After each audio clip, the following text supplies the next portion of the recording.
Hello friends, नमस्कार। स्वागत है आप सभी का हमारे इस यूट्यूब चैनल पर। तो चलिए आज मैं आपको बताने वाली हूँ कक्षा 11वीं का या अर्थशास्त्र का full solution most IMP questions.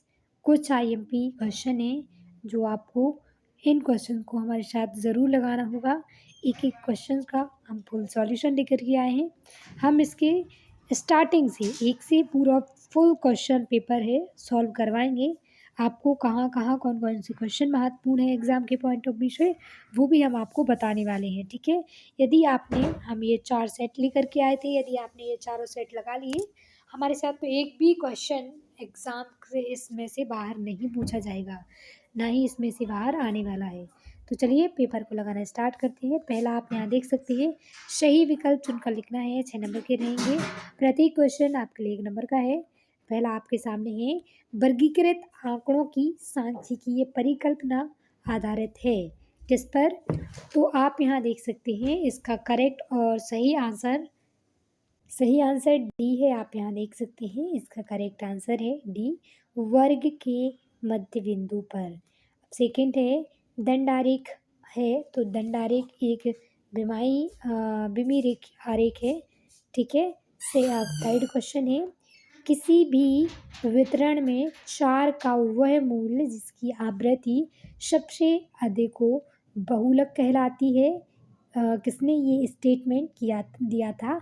तो जो है क्रॉक्सटन और काउडेन ने ये जो है स्टेटमेंट दिया हुआ था। फिर फोर्थ क्वेश्चन है, अपकिरण सबसे सरल माप है, तो ये सही है, करेक्ट है। तो इसका जो सही और करेक्ट आंसर आप यहाँ देख सकते हैं, सी विस्तार बिल्कुल सही और करेक्ट आंसर है। ठीक है, अब हम बात करते हैं फिफ्थ क्वेश्चन पर, प्रमाप्य विचलन की गणना की जाती है। तो हम प्रमाप्य विचलन है उसकी गणना कहाँ पर करते हैं? तो समांतर माध्य से प्रमाप्य विचलन की गणना करते हैं। यदि परिशुद्ध रूप में मौपिक आंकड़े उपलब्ध हों तो सरल से संबंध गुणांक होगा। जिसका सही और करेक्ट आंसर है उपर्युक्त जो है कोटि सहसंबंध गुणांक से अधिक सही होता है। ठीक है, तो ये आपका जो है बिल्कुल करेक्ट और करेक्ट आंसर है। अब हम बात करते हैं इस सेकंड की, जहां आपको रिक्त स्थान की पूर्ति करना है। 6 नंबर के रहेंगे। प्रत्येक क्वेश्चन आपके लिए 1 नंबर का है।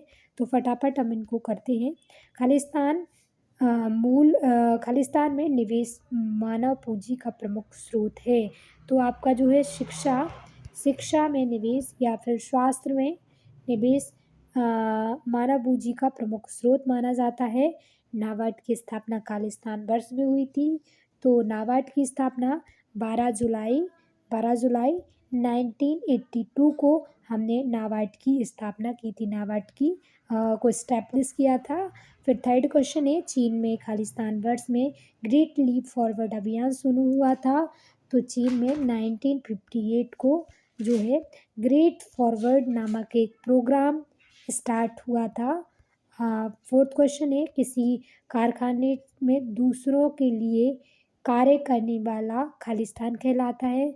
तो मजदूर, ठीक है, मजदूर कहलाता है, मजदूर हम कह सकते हैं।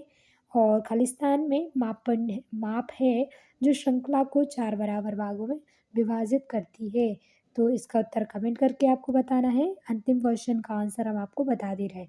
सामान्य कीमत स्थिर में परिवर्तन संकेत खालिस्तान से आता है। तो कीमत सूचकांक से इसका परिवर्तन में संकेत आता है। सूचकांक आपका सही और करेक्ट आंसर है। ठीक है, कीमत सूचकांक आपका राइट आंसर है। अब हम बात करते हैं, सही जोड़ी मैच करनी है, कॉलम ए से कॉलम बी को मैच करना है। हमारे सामने सारी सही जोड़ियाँ देख सकते हैं। पहला है क्लोरोफ्लोरोकार्बन। तो एक ग्रीन हाउस गैस में क्लोरोफ्लोरोकार्बन होती है, क्लोरोफ्लोरोकार्बन। ठीक है, फिर बात करते हैं सेकंड की, औद्योगिक क्रांति 1955 में औद्योगिक क्रांति हुई, तो इसकी सही जोड़ी सामने ही है। फिर कॉर्बेट समिति, तो ये कॉर्बेट समिति आपका इसकी सही जोड़ी नहीं है। बाकी योजना आयोग 1950 में स्थापित हुआ, इसकी कुछ सही जोड़ियाँ करेक्ट नहीं है, इस वजह से हम इसकी सही जोड़ियाँ बता दे रहे हैं आपको। जो शिक्षा राष्ट्रीय शिक्षा नीति कब आई? 2020 में। यहाँ आप देख सकते हैं ए इसकी सही जोड़ी है। अब हम बात करते हैं दो लास्ट की। तो आंकड़ों का संग्रहण प्राथमिक आंकड़े कहलाते हैं, ठीक है। और प्रत्यक्ष जानकारी में वृद्धि करना वैयक्तिक साक्षात्कार होता है। वैयक्तिक साक्षात्कार बिल्कुल सही है। अब हम एक शाब्दिक भाग में उत्तर लेकर के आए हैं, तो आपको हमारे साथ इनको लगाना होगा। पहला है फिशर के आदर्श निर्देशांक का सूत्र लिखना है। तो आपको सबसे पहले pole pole is equal to under root sigma, ठीक है, सिग्मा। और इसके बाद आप यहाँ लिख सकते हैं इसके आगे का हम आपको फिर बता दे रहे हैं कुछ मिनट बाद, ठीक है।